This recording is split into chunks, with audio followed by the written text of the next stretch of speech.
I told my mum, I said, I'm calling my show this year Hot Titty Bungalow. And she said, oh, is it about your childhood? Turns out, growing up, my mum thinks we watched a show called Dick and Dom into Hot Titty Bungalow. The show's not about my childhood, thank God, no. The show's about making decisions and it's about choices. I'm not very good at making decisions. I either sort of like really overthink things unnecessarily, like kids, I want them, I don't want them, I want them, I don't want them. They hate me down the adoption office. Or like, I really don't think about decisions that I'm making. I make massive decisions without thinking about them at all. Like, I recently moved to Glasgow.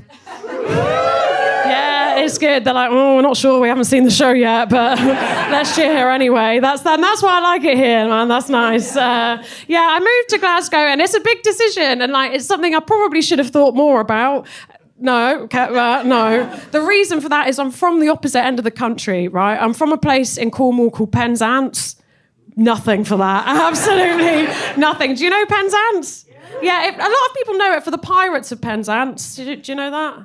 Yeah, it was quite a while ago, though. But what people don't realise is there are still pirates in Penzance. There are, yeah. But instead of sort of like swashbuckling, charismatic guys with eye patches on boats, now they're just sort of like sad old men whose kids hate them with eye patches out the back of Weatherspoons. Yeah, at least I think that's where Dad drinks. I'm only joking, aren't I? Of course I am. I'm a female comedian.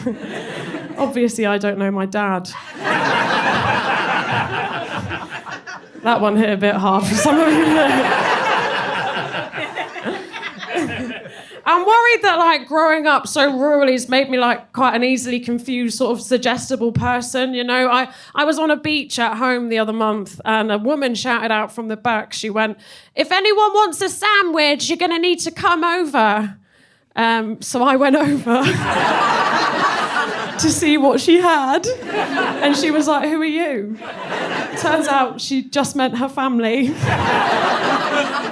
And I didn't get a sandwich. We're just known for being like quite weird, I suppose. We're quite eccentric people down my way, and we were weird as kids even. Like, I remember the biggest rumour that went around in my school was that a boy in year 7 got a blowjob in the IT suite from a ghost. And no one was like, isn't that a bit weird? Everyone was really happy for him. Like, all the boys were high-fiving him in the corridor, like, sick, mate.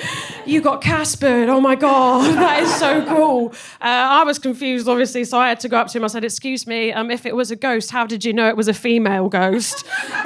And the kid went, because the ghost had massive tits, obviously. That's how I knew. You can laugh, but horrible way to find out your little brother's sexually active. Wasn't a good day for us as a family at all. And I love where I'm from, and I really like it, but I can't live there. I can't live there because we don't have anything. Like, we don't even know what things are. Like, we don't. I went into Sainsbury's in Penzance a few weeks ago, and I said to the woman in there, I said, excuse me, have you got any kombucha? And she went, no, but we do have something very similar. And then she handed me a bottle of Sambuca. And to be fair, my gut has been feeling a bit better since then. So, I guess she does know something. So I've moved to Glasgow, and of course all of my friends are like, Tamsyn, why are you moving to Glasgow? I was like, I don't know. I guess I just want to live somewhere where I'll finally feel tanned. That would be nice for me. And I love it up here, man. I absolutely love it. I do. I think it's brilliant. The other day I got called a sweet wee lassie. Come on, that rocks, isn't it? A sweet wee lassie, thank you. I'm a 25-year-old woman with a toe infection, who lies about her age. So I love being called a sweet wee lassie. That rocks. They've got good buses in Glasgow when they turn up. They're good because you can sit sideways on the bus up here. Sorry, that's amazing. Sideways on the bus. We don't have that where I'm from, side saddle like the Queen, No seatbelt like Princess Diana. Oh, they like that one in Cardiff. I don't know what's wrong with you, man, It's good. It is really good. But, of course, the problem for me is like where I'm from is so beautiful that whenever I go anywhere else in the UK, if I move there, I have to lie to myself a bit about it being nice. I have to sort of gaslight myself into thinking it's good. I had to do it in Glasgow, guys. I can't lie. Doing this material now in front of you is actually terrifying. But I'd be walking down the road like, oh, the streets must be so clean here. That's why everyone's lying down in them. And the people are really great. And there's some beautiful buildings on there. There's beautiful buildings up here. But, there are. And then there's also, like, quite a lot of rubble. And a lot of like dilapidated buildings I was noticing, right? And then I just kept seeing this sign everywhere, and the sign said, "People make Glasgow." And I guess my question is just like, when is that happening? Because I think we need to sort the potholes out quite soon. It is great. And of course, everyone's like, why are you moving to Glasgow? And the truth is I moved here to be with my boyfriend. Thank you. Yeah. I mean, you haven't seen the show, but he is here, so probably won't okay. I moved here to be with him, and all of my friends were like, Tamsyn, you're moving 600 miles to be with this guy. Why? And the truth is because he's hot. I mean, fair play to him, Joe. He's moved to Glasgow hot, do you know what I mean? He's not moved to Aberdeen hot, obviously, because that person doesn't exist. Have we got anyone from Aberdeen? Thank you so much for sitting in the front row. That was a really nice thing that you did. You're actually very beautiful. I mean, it's well lit in here, but... Thank you for coming. Yeah, and it's hard, isn't it? I didn't realise I'd be moving to one of the darkest places on earth, because it gets really dark here. Do you not think? Like, what I'd imagine was sort of me and my boyfriend walking off hand in hand into the sunset. What I'd never imagined was that being at 2:36 p.m. That hadn't occurred to me. And it's a big thing to do for someone, isn't it? And before I went, my best friend Rachel at home, she sort of said to me, Tamsyn, you've got to know there's something a bit weird, she said, about you and this guy. She said the problem is you look like each other. Thank you very much. She said he looks just like you. Does that not worry you? I said no. It doesn't worry me that he looks like me. Of course it don't. What worries me is that he also looks like my brother, my uncle, and at times quite a lot like my grandma, to be honest with you. In fact, before my grandma died, I showed her a picture of me and him together, and even my grandma was like, she said, come on, you could be related, couldn't you? She said, where in Scotland are his family from? I said, oh, they're from Fife. And my grandma went, we've got family in Fife. Yeah. And she said, and I've been doing the family tree, haven't I? So why don't I go, I'll have a little look, and then I'll let you know what I find. Yeah. But then, sadly, of course, I killed her. I thought it was really strange that my grandma was trying to recruit new family members, because from what I could see, she didn't like the ones that she already had. My grandma was very clear about the fact that she wanted a career, right? She wouldn't have had a family at all, given the choice. Quite a cold vibe from your grandma, isn't it? Yeah. My grandma was very much the Taylor Swift of the family, well-loved, but shite. We got any Taylor Swift fans in? Please leave. If not in the front row, obviously, you have to stay. My grandma was quite cold. She never told any of us she loved us. She never told me she loved me. Like, that's not good for your self-esteem, is it? Like, dating is hard, but have you ever been fuckboyed by a pensioner? Like, it's not a nice vibe. Just tell me you love me, and she never could. And we never knew what career it was that she wanted, but what she made very clear was she didn't like me being a performer. She thought that was a terrible choice. I did a play once. I'm very brave. And I got down to do my big speech, And there she was in the front row, asleep. And I said to her afterwards, I said, "Oh, did you have a nice nap?" And she went, "I don't know why I fell asleep. I wasn't even tired." Thank you, Grandma. My mum wasn't a big fan of my decision to move to Glasgow either, especially not for a boy. She thought that was awful, a terrible thing to do. And I kind of get that, to be honest, because I don't like my mum dating. I don't. And people get a bit weird when I say that. But the reason is my mum is in a wheelchair and I am just convinced that she's going to meet a blue badge digger.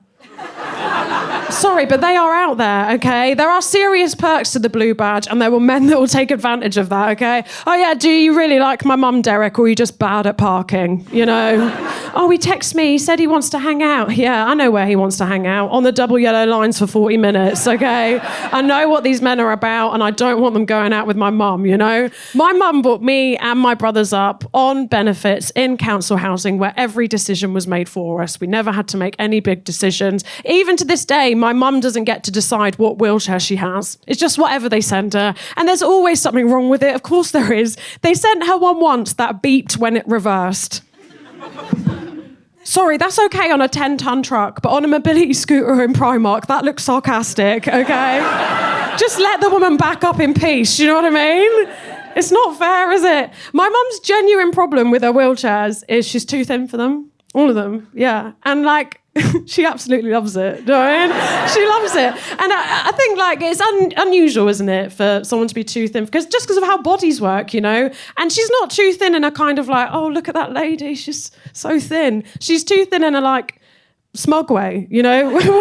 where she's like, "Yeah, I barely can move my body. I guess I'm just naturally slim." You know, she loves it. Like, do you remember in the 80s when they used to sell sports cars by like draping naked women over them? That's what my mum thinks she is to the wheelchair community. That's what she thinks. And it's always under the guise that it's dangerous. It's too dangerous for me to be in this wheelchair and be this thin. Oh my God. Like, do you...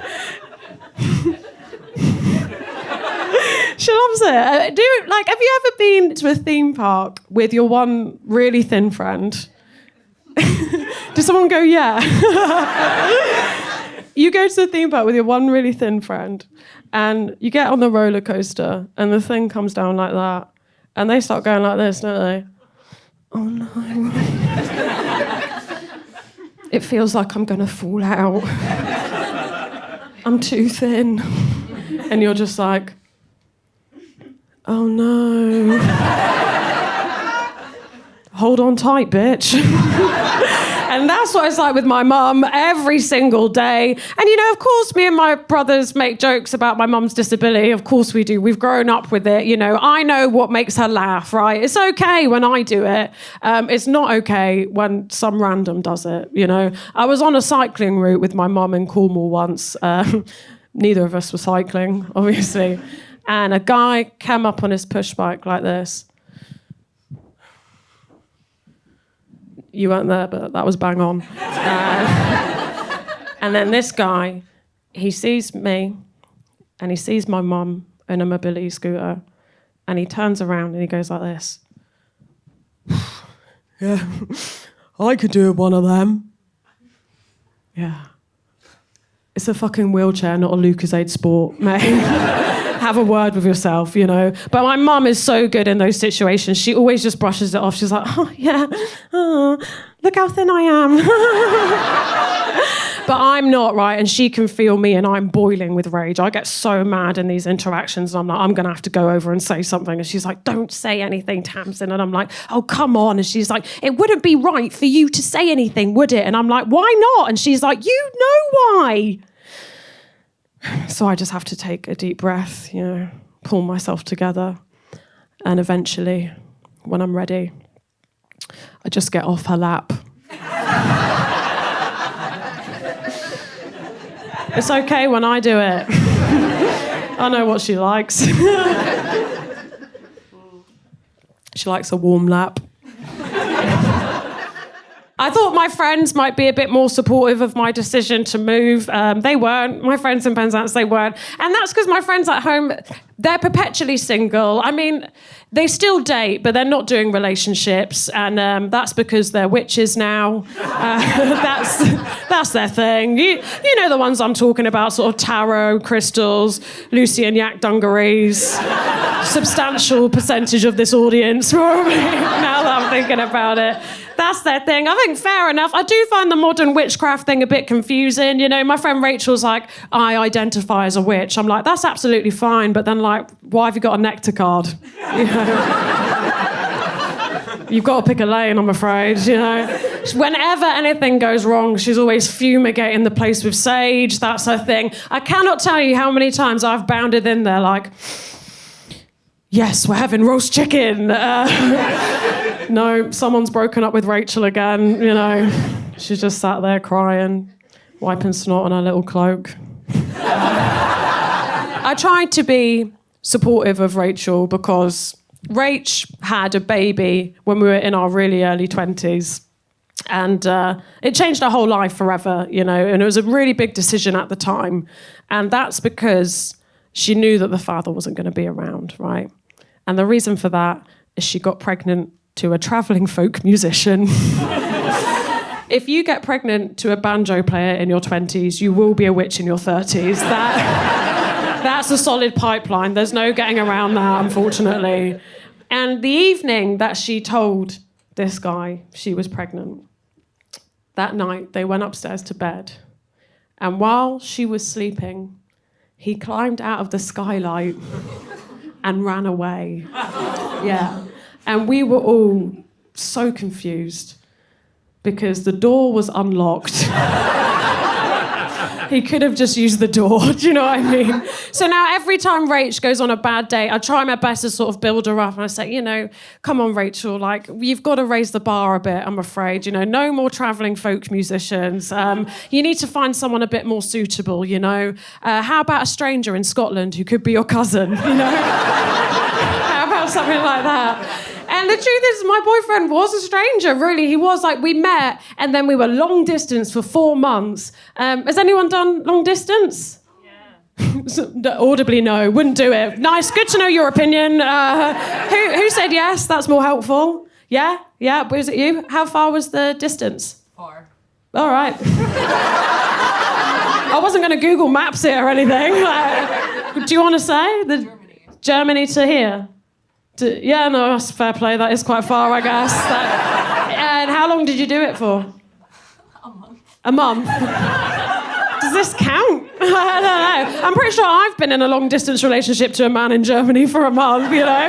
We've all done that, haven't we? It didn't work out. Because of the distance? Because he was German. Because he was German. Fair fucking play, I guess. That seems really poignant at this moment in time, doesn't it? No, that's fair enough. Because you have to do things as well, don't you, in long-distance relationships to make them work that you might not necessarily normally do. Don't you? Yeah. Do you know what I'm talking about? Yeah, you do. We're about to find out just how German he actually was. You have to do things, don't you? We had to do. Say it with me now. 3, 2, 1. Video sex. You really let me. She's like, oh yeah. Because if you don't know, video sex, like, if you haven't done it, it's a full-scale operation, isn't it? It's a full-scale production. Don't leave me. It's a full-scale production, all right? I was everyone. I was the star, the camera person, the director, the producer. Luckily, I still have my mate there, Ricky, on the boom for sound. He's here tonight. He's recording the show. Ricky. In the end, I thought, I'll just come to your house. That's easier for me. You know, that is easier, isn't it? And, you know, we've got, like, my boyfriend's a good laugh. My boyfriend's good fun. My boyfriend's got a nickname for his penis. Sure he won't mind me telling you this. Anyone got a nickname for their penis? No? That's all right. I'll find you one in the show. I'll make that my mission. We'll find you one in the show tonight. My boyfriend calls his penis his old boy. Audible disgust. Brilliant. I think that's fun. That's fun. It's like it's got a sort of wiser, older version of himself down here, you know, leading him through life. Wow, it's quite spiritual, isn't it, really? No? Okay. He calls it his old boy. There's no female equivalent of old boy, is there? If he texts me and said, what are you doing? I said, I'm at home, I'm naked, I'm touching my wrinkled nana. That's the wrong vibe, isn't it? That's not right. But I thought he seems like good fun. Why not? And we've got things in common, me and my boyfriend. He's a comedian as well. And I think people get the wrong idea, right, when two comedians get together, because they say things to you like, oh, your house must be so full of laughter. Yeah. What house? I thought, why not? Why not move? This guy seems like a laugh. He's good fun. And of course, I did. I moved up here and we moved in. And of course, there are things that are going to come up where different people from different places, we've got different ideas about things. You know, we like different activities. We don't agree on what the best baked good is, you know. We disagree on what kind of glasses make someone look like a paedophile. We think pedo glasses are different glasses, guys. That's not good. The bad news for you is the pedos are wearing the wrong glasses up here, you know? That's not good, is it? Like, I mean, there's one thing that we agree on there, and that is all pedophiles have bad eyesight. That's actually that's a nationwide thing, you know? That's Land's End to John O'Groats. That's what happens when you spend too much time on computer. But... So I think paedophile glasses to me, I'm just checking I'm not going to upset anyone.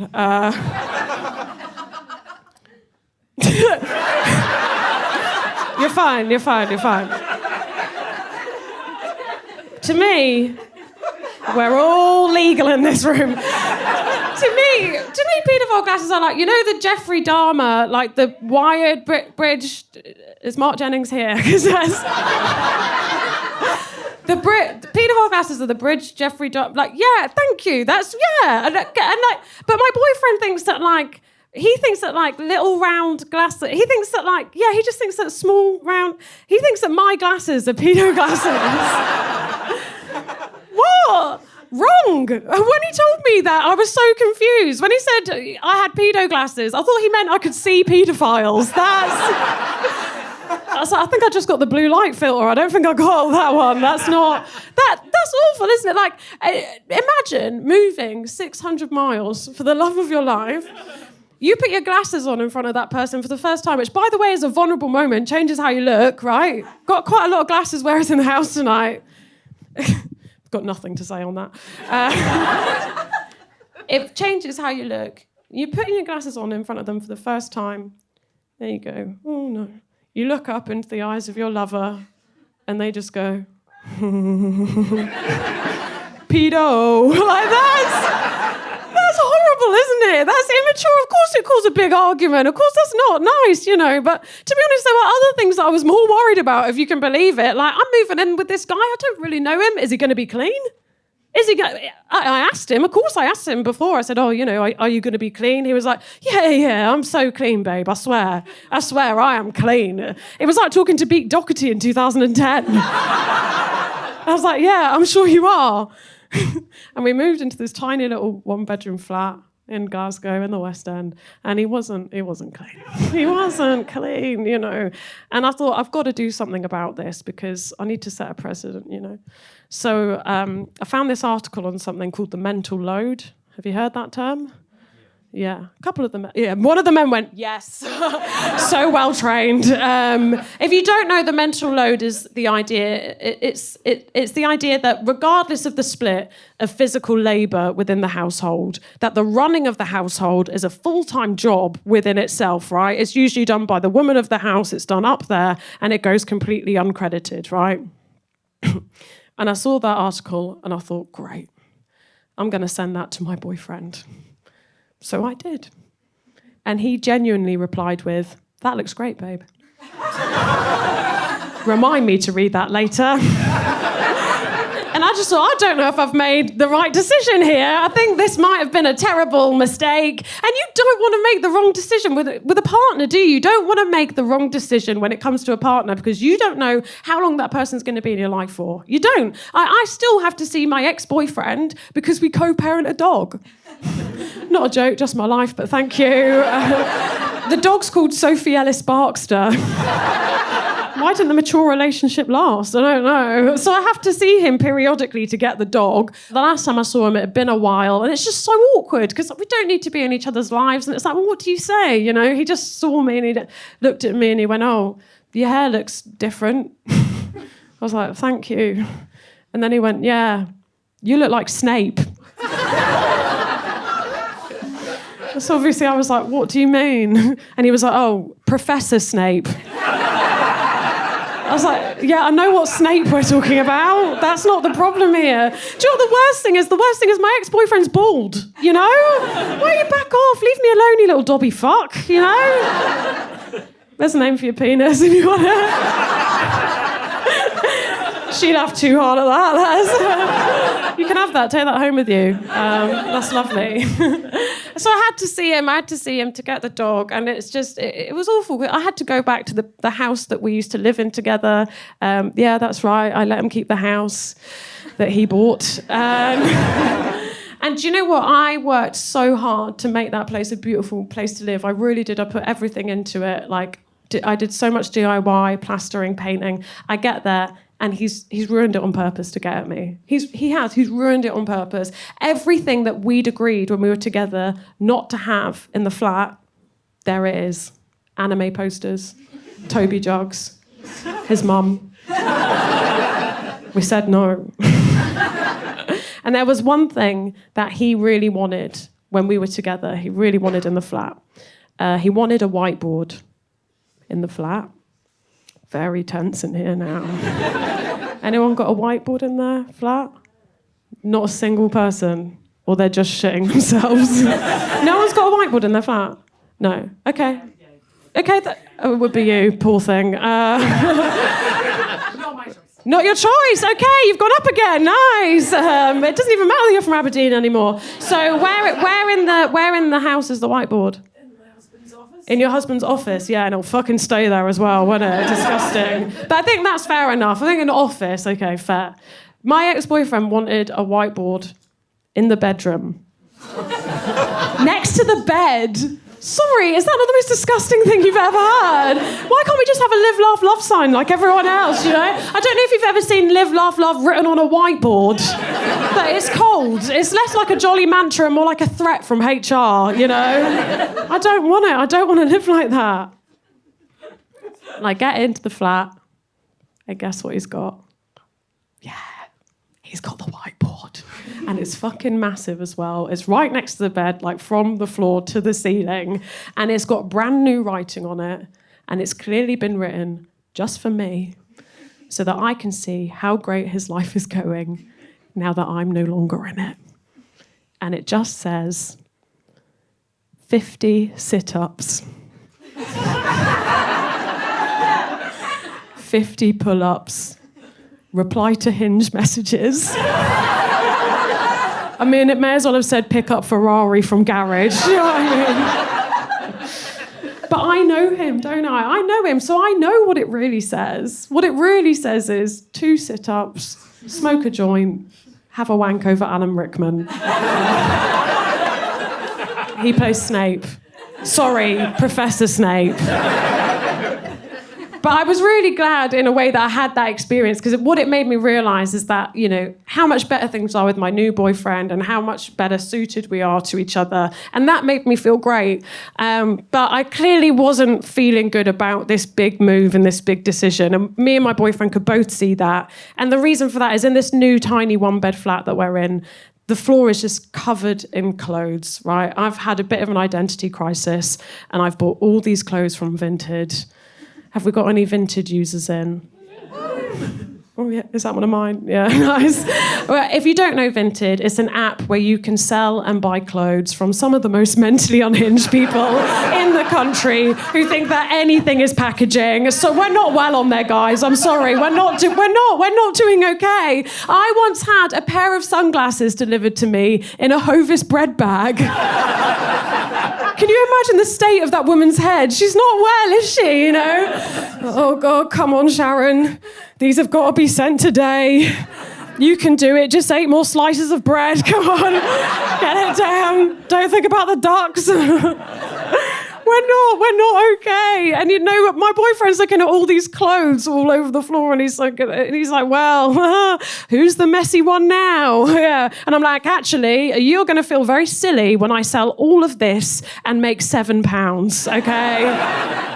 You're going to feel pretty stupid then, you know? And he was, you know, he didn't sign up for that. He didn't sign up for a woman having a breakdown, you know? And he's trying his best to sort of keep it light. He's doing fun things, you know? For Valentine's Day, he bought me a fun little present. He got me a love egg. Oh, okay. It's a bit of resistance. Do you know what it is? It's like a little vibrating egg like that, and it goes... up your wrinkled nana. The egg goes up there, and then you're supposed to be, I don't know, some sort of sexy chicken. And what happens is your partner's got like the remote, right, and they're supposed to be able to control it. But this one wasn't very good, I don't think. I mean, he looked ridiculous, like a teacher in the school hall trying to get the projector screen to come down. Like it wasn't great. And eventually he just said, oh, you know, it is quite a cheap one. I said, yeah, it's clearly not a high-end piece of tech, this, is it? You know, it's much more like a fanny Tamagotchi. That's what you've got me. Fanny Tamaguchi, if you will. And the plan was, thank you. The plan was, we'll put the egg in, and then we'll go out dancing, and it'll be fun, you know, it'll lift the mood. And I was like, yeah, great. Like, yeah, it doesn't sound like a good idea, does it? Yeah, I thought it sounded really fun. So we did. We went out dancing. Oh, great. But obviously the thing's rubbish, so it dies within like 2 minutes of being there. But I look at him, and he's having so much fun. He's unlocking all the cars on the street, do you know what I mean? Like I think I can't ruin it for him. Look at him. I'll just pretend it's still working. Like, yeah. I like one of those things outside the car dealership. Like, let's go. And then I started to panic because I knew it was cheap. I was like, oh God, could it like spark inside me? Is that a possibility? I don't know if you've ever been out and a song's come on and you thought, this song's about me. But that's how I felt when Danger, Danger, High Voltage came on. Oh God, I could be in serious trouble here, you know. But what are you supposed to do? Because there's no good moment then to just be like, oh, sorry, I need to... Do you know what I mean? You can't just be like, oh, 1 second, I just need to sort of... Like, you know, there's no good time, is there? There's no good time. And that's why it's still up there. If you want to know what it's like, by the way, as an experience, the egg thing, I'd say it's fine. It's fine, you know. It's better than being fingered as a teenager, but not as good as scrolling on your phone. Because that's the best, isn't it? You know? How's it going to beat that? I mean, it's great getting into a new long-term relationship, isn't it? It's really exciting and it's a lovely, lovely time. But of course, things come up, don't they, that from other relationships that you still don't like, you know? Like, you know, I still don't like splitting the groceries. I don't really like that because I never eat as much as them, and I'm getting ripped off here. I still don't like that. I still don't like getting into a routine in a relationship because, you know, it might ruin it. It might ruin the fun. I still don't like the taste of cum. It's not very nice, is it? It's not very nice, and nobody's talking about it, are they? So we're going to talk about it now. I just think it's optional, and I don't want it, you know? I think it's like, you know, I do understand it. It's like when a dog's kissing you and it accidentally puts its tongue in your mouth. You're like, I appreciate the gesture, but given the option, it wouldn't be in there, you know? I just think lovely men, are giving it to you like... But no, it's not a yummy, yummy snack, you know? Okay, let's just think about this logically, okay? Some of you aren't enjoying this bit. Let's just think about this logically. Food has evolved over thousands and thousands of years. Cum has stayed the same, okay? And I can order any cuisine from around the world, and I can have that delivered to my door in 20 minutes. Why would I have cum in my mouth? As some sort of medieval peasant. I've got an Uber Eats account. You don't know who you're dealing with. I'm evolved, you know? Hey, look, maybe I'm the problem here. I'm not. You think I am, huh? But hey, look, maybe we need to do a bit more for cum, actually. You know, maybe we need to give cum a bit of a rebranding. No? I want to see more chefs working with cum, you know? Gino DeCampo, what's he up to? I want to see a new version of Come Dine With Me. They won't even have to change the name, that's genius. Lost a lot of men in the audience at this point. Do you know what? Every time I do this bit, there's always a man sat in the audience and he's got his arms folded like this. Yeah, keep him folded. I don't give a fuck. He's got his arms folded like this. And I'll tell you what he's thinking. He's thinking, I reckon mine's all right. It wasn't the cum that was the problem. Cum wasn't the problem. It was me. I was lonely. I was really lonely. I had no one to talk to. I moved to a new city. I don't know how to go and make a friend. How are you supposed to make a friend? That's great. I needed someone to talk to. So I downloaded an app called Bumble BFF. If you don't know it, it's like Bumble the dating app, but they do like a friends version. Yeah, but the problem is they just pull all of the pictures from the dating app, so it still just looks like everyone's trying to fuck. And it's a horrible vibe. I was on there like a straight guy. I couldn't help it. I was like, oh, Jessica's got a nice ass. Maybe we could go for coffee. I'd meet up with her for sure. And, you know, you'd feel like, oh, if you meet a stranger to be a friend, it doesn't really matter. You know, it's low stakes because, you know, if they don't like you, it's not because of the way that you look. It's not the way you look they hate. It's just your whole personality, you know, and that's fine, isn't it? No, it's really terrifying. I was talking to this girl on there. You know, we were getting on quite well. She had a dog as well. I thought, great, we can meet up. We'll walk our dogs in the park.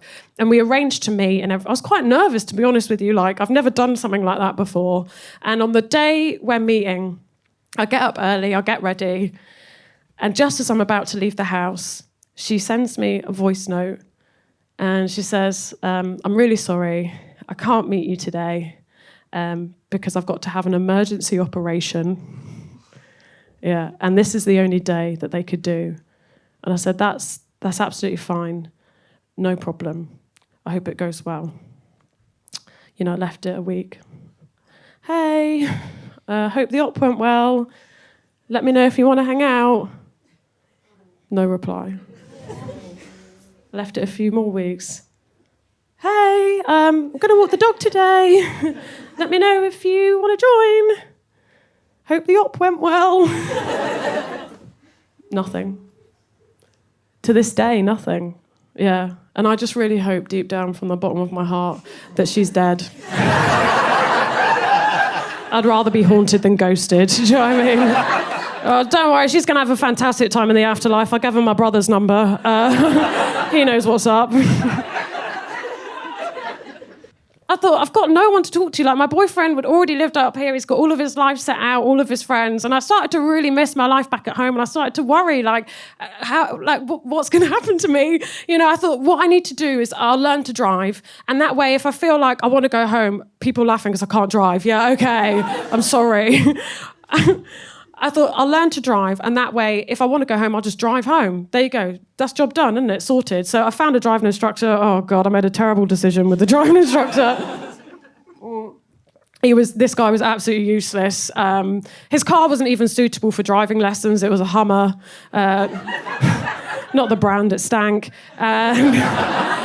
He was just a really, we didn't get on. I knew that he didn't like me. How do you know a Glaswegian man doesn't like you? He'll ask if you're a vegetarian. That's what he did as soon as I got in the car. Are you a vegetarian? I don't know, why am I driving like one? did not get on. And one of the problems was I couldn't understand him. I'll be honest, I couldn't understand him. I could understand everyone else in this city, but I could not understand this guy. He was just like so mumbly and sweary at times. And it's embarrassing for me to ask. And again, so when he would tell me to do stuff, I like, yeah. God, I hope he said reverse off the key onto this moving ferry. Because that's what I'm about to do. And it was awful. The whole thing was awful. I realised what happened in retrospect. At one point, he asked if I was deaf. Because I didn't hear, I just went... And then I wondered, why is he shouting at me? He's shouting at me now. He won't stop shouting. He wouldn't give me any advice. He wasn't good for advice. I was really struggling with the theory test. You know the hazard perception test where they sort of come out at you? I said, I'm really struggling with this. He said, don't worry. I've got some really good advice for the hazard perception test. He said, what you need to do when you're doing the hazard perception test is you need to pretend that you're the one driving the car. I said, oh, thanks, Alan, mate, because I was thinking I was a little bike pulling out from the left. So that's great. Thank you so much. I hope you copyright that, you fucking mug. I hate you, Alan. Leave that in. The final straw was he farted in the car. He didn't crank the window. Do you know what he did? He just did a little laugh to himself. Yeah, because he thought, well, she can't hear. May as well enjoy it, you know? And I'm telling you right now, the fart was one of the maddest sounds I've ever heard. My genuine thought was, did he just fart in his own accent? I didn't even know you could do that, man. That's crazy. Fair play. So I still can't drive. And I just felt like everything I was trying really hard to assimilate into my new life, and everything I was trying was going wrong. You know, it wasn't working out. At a certain point, you just have to go, I don't think this is working. I don't know what to do anymore. Like, I ended up ringing Rachel for some advice. Yeah. You've met her. Desperate. I ended up ringing Rachel, and Rachel said to me, you know, Tamsyn, you have to remember, you actually don't know each other that well. She said, there's probably no trust there. You need to get to know each other. She said, people are very complicated. You know, people are layered. They're like onions. That doesn't make any sense, does it? No, because every layer of an onion's just onion. You're not peeling back an onion. You're like, onion. Fair play marshmallow. Yeah, that is. That's different. That's terrible advice, Rachel. She said, okay, what you should do, she said, is you should think back to a time where you were single, where you had a horrible time, and that will make you realise, oh no, I really like this guy actually, and I do really want this to work. I was like, right, okay. So I remembered a time. I had a one-night stand once. Thank you. I don't want to say the position because I'm a dog owner, and I think it's disrespectful. But it's the one where, yeah, you force the dog to watch you. Only a joke. Right, so he's here, right? This guy. Why have I lost you? You know where he was, right? Some of you do. Some of you wishing you were dead. He's here, right? And I made the mistake of, I turned back to look at him, and it was really awkward. We caught eyes. Neither of us knew what to do. He clearly didn't know what to do, because what he did was this.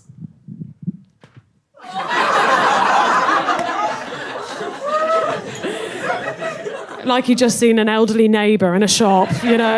I mean, it could have been worse, couldn't it? I suppose I could have turned back, he could have just been on his phone, you know. Candy Crush at that hour would have felt pretty demoralising, you know. Also, I feel like this.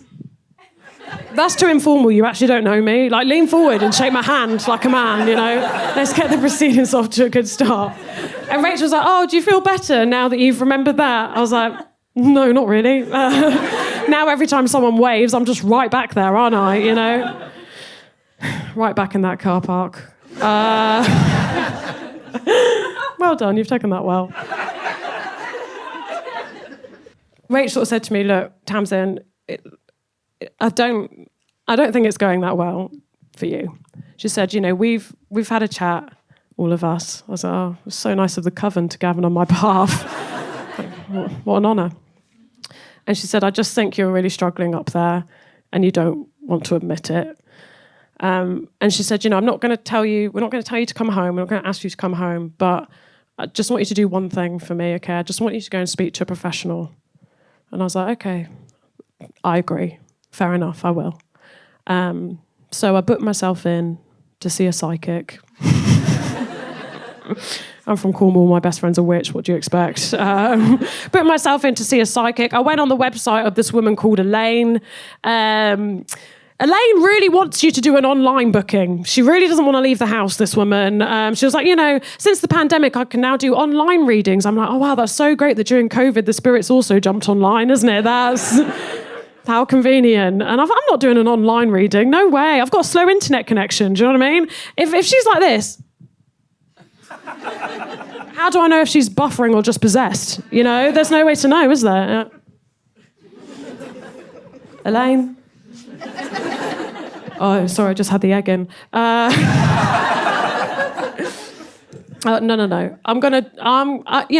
I wanted to meet this psychic, so I thought she can just look into the future and she can just tell me if I've made the right decision or not, job done. I'm going to go see her in person. So I did. This is Elaine. I'm Elaine. Nice to meet you, Tamsyn. So I will explain to you how I work, then we'll crack on. Feel free to record, write down. I'm quite easy, Rosie. Right, okay, because once I start the chat, I can go. Right, okay. I've got no problem with whatever you want to dance the tables. Within reason, darling. That's totally fine. So, I was actually going for a show last night. Oh, wow. I don't know if you've ever had your fortune told to you by a woman with a strong Glaswegian accent and a hacking cough, but it doesn't bode well, Also, when she said, feel free to record, what I heard was, feel free to put this in your special. Did you hear the bit at the end where she was like, I was actually doing a big show last night? Yeah. What you don't want to hear as a comedian is that your psychic is playing bigger gigs than you are. There's a list of integrity in this industry, do you know what I mean? And it goes like this: comedian, character comedian, musical comedian, improv, sketch, clown, magician, psychic, TikTok comedian. That is... fuck 'em. But I knew I was having a hard time because I didn't think that. What I thought was, she's doing big shows. Maybe I could open for her, Maybe me, her, and the dead girl from Bumble BFF could do like a mixed bill. We'll get my brother's ghost girlfriend to host it, That sounds banging. And Elaine gets stuck straight into my predicament. She gets stuck straight into my relationship, And I wanted to know if I'd made the right decision. That's why I went to see her. Elaine did not think I'd made the right decision. Elaine thought I'd made a terrible mistake. In fact, she had some pretty horrible things to say about my boyfriend. And I took it all in. I took it all in. I thought, wow, yeah, she's got a very good perspective on things, actually, Elaine. She's revealing the truth to me. And it's not good. It is not good.